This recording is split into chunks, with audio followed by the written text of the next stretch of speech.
The question I have for you though is because I don't know the answer to this, and you spend a lot more time studying Josh Allen than I have, which is basically just this week. What's the fair comparisons when we do the loose comps, right, as a draft prospect and we talk about him now? And what's unfair? Like, what besides the age and development and caliber right now? Like, where's the biggest overlap in the Venn diagram of Josh Allen and Drake May? I mean, I think a lot of it to me comes down to like what they are athletically. They're just big, very explosive runners, very runners who I think are willing to take hits when they need to, which can be a little bit of you got to protect them from themselves at times. Which I think Drake May has actually been a little bit better about than Josh Allen certainly was in his career. And then I think at least coming out of college, they both seemed like very loose, aggressive, do some stupid stuff with the ball type of players. And I actually think that's been a lot less true quicker for Drake May than it was for Josh Allen. Like that took Josh Allen.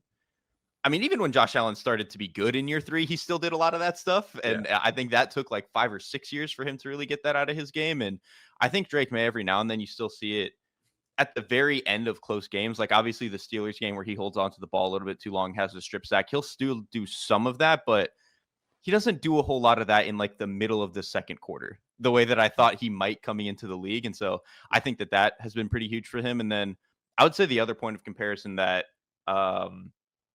kind of got tied between the two especially coming out of college. Josh Allen truthfully had some of the worst footwork I've ever seen. Like it's like even into like 2 years into his career. But the issue for him was he was just overstriding all the time and he had like a really wide base.